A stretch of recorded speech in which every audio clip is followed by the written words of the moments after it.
but we will try to do our best. So the title is The Voiceless in Moroccan Historical Novel. All right, so just proceed, Mr. Blanc. Thank you, Mr. Chairman. Actually, thanks out to extended to the organizing committee for coordinating such impactful conference. And I would like to say from the very beginning, 10 minutes is critical. Well, this presentation, as it is entitled and demonstrated on the slide, a counter-narrative of the past, voicing the voiceless in Moroccan historical novel. So allow me to begin with raising a question, and it is a debatable question, signifying the significance, representing the significance of this study. Why does history or historiography matter? So we can just find the answer in two insightful quotes. One from Karl Marx, who said, history repeats itself, first as a tragedy, and second as a farce. The second quote, insightful one also, by a philosopher, American Spanish philosopher, George Santiago, said, those who cannot remember the past are doomed to repeat it. So for post-colonial nations, and Morocco is one of them, history is the malady and the remedy. And it is a kind of, we need a kind of historical consciousness and awareness. Abdullah Al-Said argues that historicism is a kind of panacea for the Arab cultural retardation. Well, objectives of this study are mainly three. First one, this study underscores the significance of integrating literary criticism into historical studies, which signifies its interdisciplinarity. Second, the analysis of the investigated text, which is a Moroccan novel written by a Moroccan historian, let's say, and a novelist at the same time.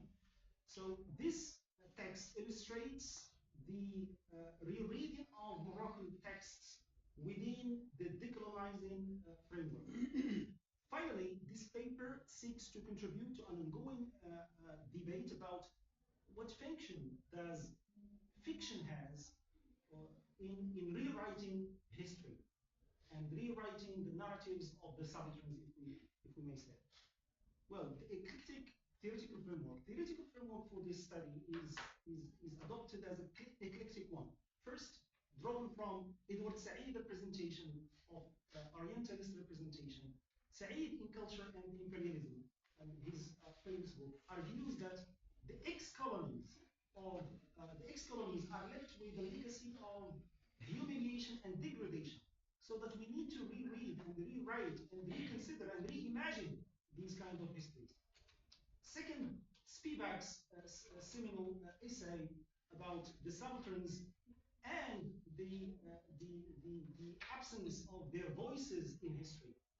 Third is Hayden White's meta-history, who breaks down the mythology, the factual mythology of historiography. He argues that both of them, history and fiction, share a common ground of writing within literary techniques. And finally, Pierre Nora's approach to history and memory trauma.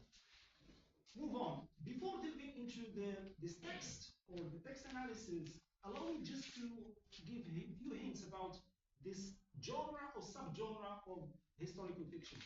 Due to its fluidity, critics agree that it is not easy to find an inclusive and comprehensive definition of this subgenre. So this epistemic dispute draws from or comes from the fact that novelists have entered into the role of rewriting history, having the same role as historians. However, they blend fiction with fact. Secondly, historical fiction goes beyond the top-down approach of history. Fiction simplifies history to, let's say, so to speak, to the layman. Fiction here is a kind of psychological reform, decolonizing the history. I'm going too fast, you know. I feel like I'm running. I say 10 minutes. No, because I have 10 minutes. I don't want to read. So yeah, lots of you are doing great. All right. You are doing great. So thank you very much. That's a long run. Yeah.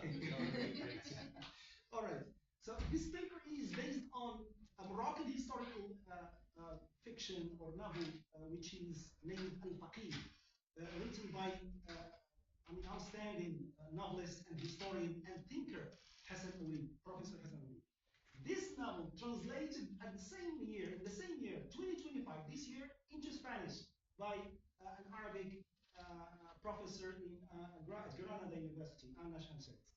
And this novel also predicated on a real, true historical novel written in the 16th century called Nasr al-Din al-Qawmi al-Kafirin, written by Ahmed al-Hajri Afuqai, who escaped from Andalus, who escaped the Inquisition, Andalusian Inquisition in 16th century to the Moorish land, to Morocco, seeking peace in this land and looking for endorsement from Ahmed Mansour al-Dehli, the Sayyid Sultan, to restore his homeland. Also, this historical fiction draws an analogy and between Morisco's plight or tragedy and Palestinian, as we have seen before with the professor before this panel. Well, move on. My argument. This presentation argues that, as it is seen here, Al-Faqih, this novel, enacts a dual temporal decolonization of both historical memory and contemporary reality by recuperating the silenced narratives of the expelled Andalusians and foregrounding the ongoing injustice in Palestine. Allow me to provide you with 4 samples. I hope I can finish them. 4 samples of the findings substantiating my argument. Mohammed Finnish, it's a pirate if you want to say, but he is an Morisco who was expelled from Andalus, condemning the piracy narrative of the Western historiography in this quote. The West must not equate piracy. I'm reading the English one already. Normally it is in Arabic. You can see the Arabic, and you can judge me also by the translation if it is anything wrong.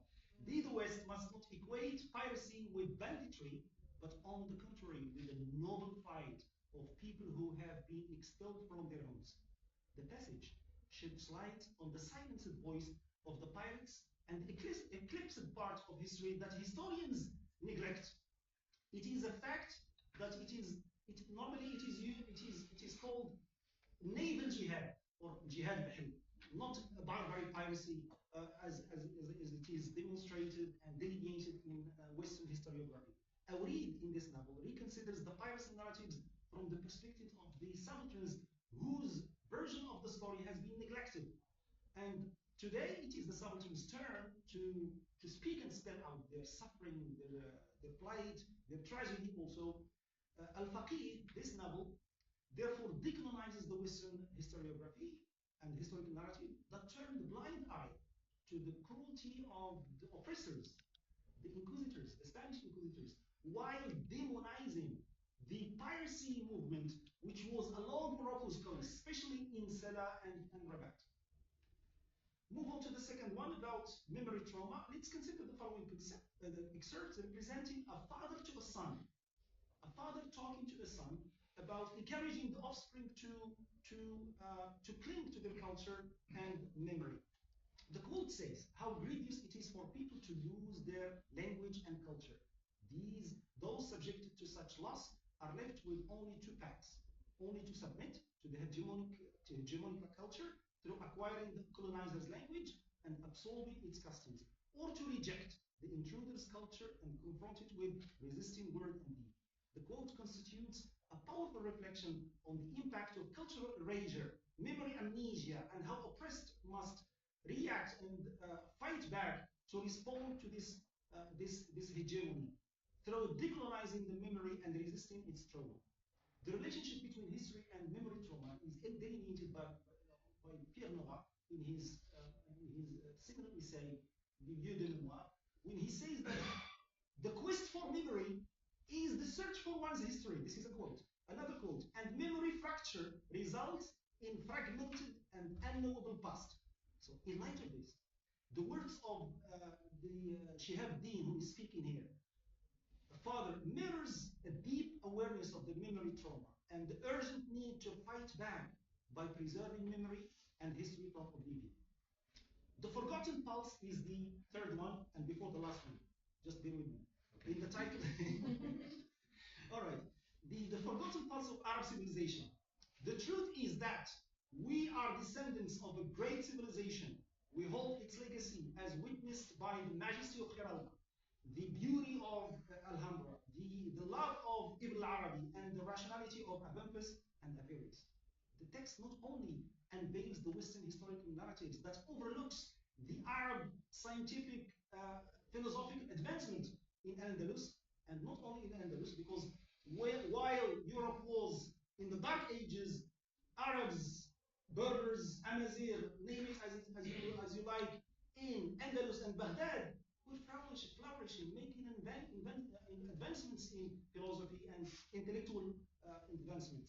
It is worth noting that while, okay, as I said, it is not only, critique the Western narrative, it is critiquing also the domestic narrative. Because we find, I'm sorry to say this, some quasi-intellectual, not only in Morocco, throughout the Arab world, they just attribute all the progress to the West and neglecting the East. As they were just conquering lands without making any advancements. We have contributed to the Greek philosophy. We have contribution to Aristotle, to Plato, and to others. Well, move on to the last one, the 21st century, and the last one, the 21st century Moriscos.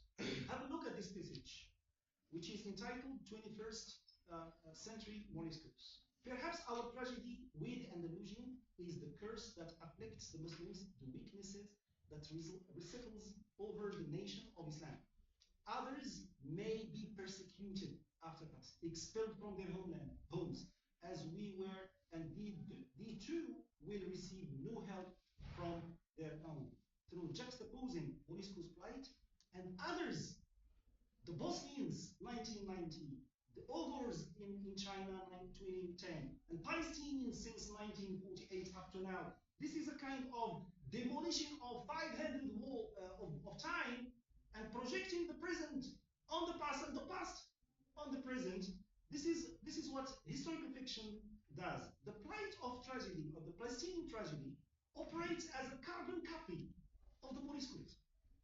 It is a kind of nightmare that reoccurs twice in the Arab Islamic history.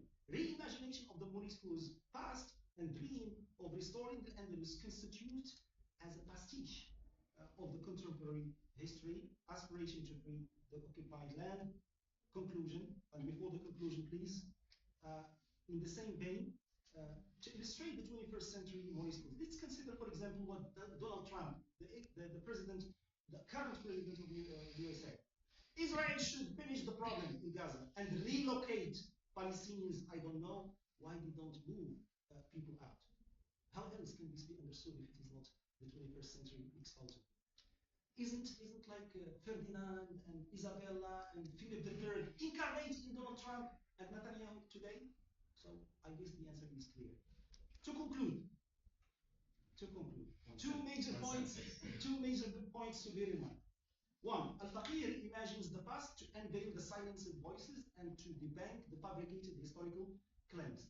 Secondly, Al-Faqir foregrounds that history is neither an intellectual luxury or a form of abstract knowledge. Instead, understanding history is a foundation and essential for comprehending our present. In short, the malady resides in historical ignorance